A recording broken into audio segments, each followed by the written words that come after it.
Welcome back to the Vandy Sports Podcast. I'm Joey Dwyer, and the commitments just keep rolling in for Mark Byington and staff. Vanderbilt has landed Cornell transfer Chris Manon, a 6'5" guard with 1 year of eligibility left. Had a really nice junior year before entering the transfer portal at Cornell. Was an all Ivy League first teamer unanimously, averaged 12 points a game, over 12 points a game, and was one of the more efficient players in the league. Was a top 100 2-point shooter in the country.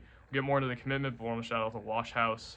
Thank you to Wash House for allowing us to present basketball content like this and allowing us to consistently cover this team. That's 3 commitments in 3 days. So the Wash House has certainly been helping us out recently, but content like this is possible because of them. Check out Wash House and check out VandySports.com. Put up a Jason Edwards story today that I think people are really going to enjoy, and obviously the commit story on Manon as well. But it's interesting to look at his stats and say, well, they took an Ivy League transfer who only averaged 12.5 points a game. But I think when you look at it, and you look at the system they played and the subbing that they do, I think he could have been a guy who scored a lot more this year, and I think really could have taken over some more games had he been in the games more. Cornell, for context, one of the fastest-paced teams in the country, and I'm sure Vanderbilt looked at that, especially with Byington's scheme and what they want to run. They want to get up and down, so it's a fit there. But they subbed a lot at Cornell, and he was basically their best player. He was their most efficient player, their leading scorer, but he only played 22 minutes a game. So I think that's something to watch, and to where like the numbers could have been way better than they were in terms of volume. At least he didn't take that many shots per game. Only took 8 shots a game and shot it at 56%. So I have no reason to believe that if he played more, he wouldn't have been a more effective offensive threat and a guy who scored at a higher volume. And even then, he was their leading scorer and a first-team All-League guy unanimously. So I really liked the year he had in the Ivy League, and obviously some of the skills probably not going to translate as much. The Ivy League is much, much different league than the SEC is, and I think everybody knows that. Mark Byington knows that. I'm sure Chris Manon knows that. I think some of the things around the rim he may not get away with, but I think that's his most efficient place on the floor, and I think that's somewhere that Vanderbilt's going to have to be intentional about getting him involved in. He shot 69% from around the rim this year, and that was 63% of his field goal attempts. His spin move is the thing that really helps him get to his spots. And around the rim, obviously he's a little right-hand reliant, and I think that's going to hurt him at the SEC level. I think there's some awkward finishes around the rim at times, but I do think he is strong and he is physical around the rim to where he's going up off 2 feet. He's just making strong finishes and is an emphatic finisher at times. So I would say there is some capability there, and I do think his efficiency around the rim is definitely gonna get cut a little bit, but I do think he's still a capable guy around the rim. What's really gonna determine how effective he is his 3-point ability, because we know what he can do around the rim. We know what he can do around the bucket. I do think he's a guy who can get inside and can finish strong, can kind of wiggle his way in. He has a little bit of post game. He's had flashes of being a really good cutter. So I do think there is capability there, but he only shot at 33% from 3 this year, which isn't awful, but also he was very loosely guarded out there, and I'm a little concerned about what their spacing looked like with him on the floor, because I view him, and this is just my opinion, I don't know what the staff thinks, I view him as more of a 3 in the SEC in terms of size, and I think it's going to be hard for them to space the floor with him at the 3 and perhaps Vanderbilt Lubin at the 4, McLaughlin at the 4, something along those lines. It's going to be tough to space the floor in that way, so I'm interested to see what happens there. He played a lot of the 4 at Cornell, but and a lot of his game is predicated around being around the bucket, so maybe he guards the 3 and plays the 4 offensively, something along those lines. But I think the 3-pointer is going to be important for him just to see if he can consistently knock him down and be a threat out there to where they have to guard him out there, and he can use some of his ability laterally and his ability off the bounce. I think he has a really nice handle to get to the bucket and to get in his kind of comfort zone offensively. I think he's probably not going to be a double-digit scorer for them, but I think he'll be an effective offensive threat, especially if he can start making shots from deep. I think his defense is something I really want to note as well. I think that's maybe one of the most valuable things about him. And obviously the Ivy League, easier to defend, but I think the defense translates to the SEC, especially in an up-tempo type scheme. They've played similar schemes in the past, but I just like his length and athleticism there. I think he moves really well laterally, moves his feet well.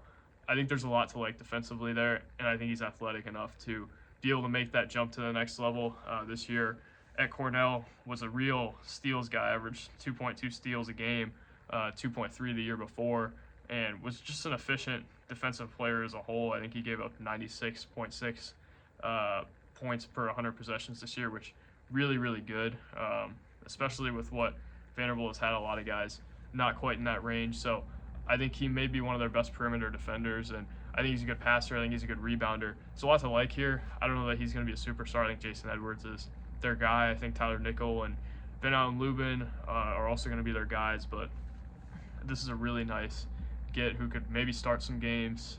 Is going to be a nice depth piece for them and brings them some things that they don't have a whole lot of throughout the roster. I think if there's a guy he's similar to, it's McLaughlin, just from kind of a player archetype standpoint, but I think they are different in a sense.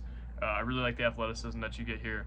Passing ability, really solid. 3 assists a game for him in the Ivy League, and they get 26% assist rate, which really good for a guy playing his position. I don't know that he's going to be a ball handler by any stretch, but having a guy at the 3 or the 4 who can move it a little bit is really effective. And he turned it over a bit this year, had over 2 turnovers a game, but still positive assist to turnover ratio, kept the ball moving, did some nice things for Cornell. And I think there's some flashes of flashy passes in there. And it's not like Grant Huffman passes where he's leading guys into wide open shots or anything along those lines, but I do think he's a capable read maker.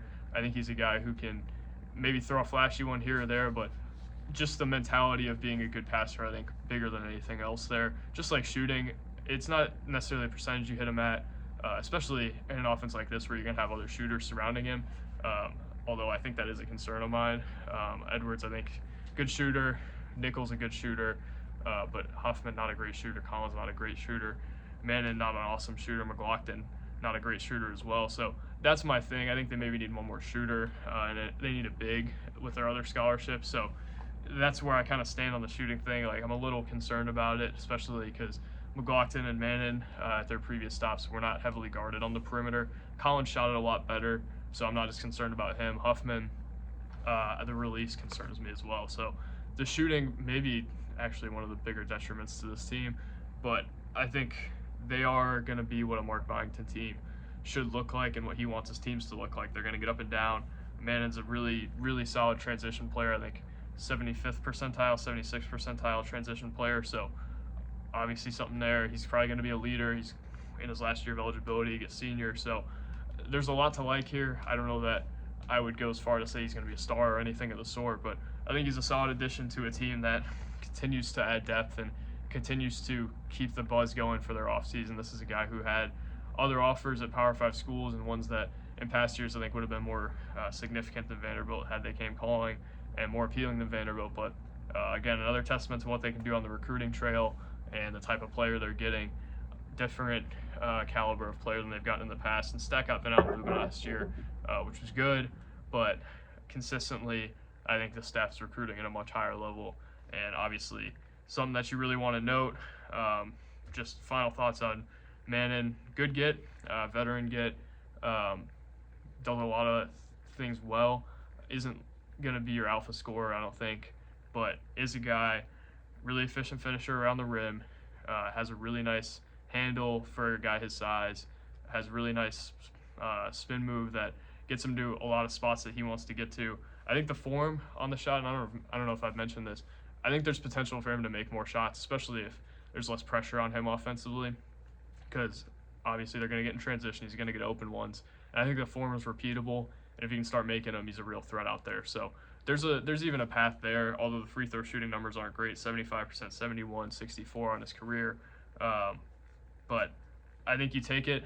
I don't know that you go parading around about how fantastic of a get it is, but I think it's one that is certainly worth adding, and one that is going to help Vanderbilt this year, especially this early in the build. You need guys like this on your roster.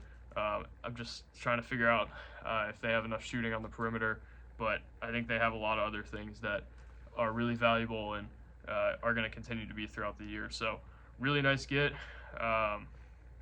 Really nice class they've put together as well. 7 commits now, and all of them, I think, have unique skill sets that are going to help them this year. I think all 7 are going to play. So Vanderbilt's in a good spot here, and adding Chris Manon Manon and Manon back-to-back years is going to be confusing, but that's what I got. Good get for them. Good day for Vanderbilt basketball. Really good week for Vanderbilt basketball. If you haven't, check out the Jason Edwards story on the board. Check out the commit story on the site as well, and we'll talk soon. Thank you guys for watching. God bless. Peace.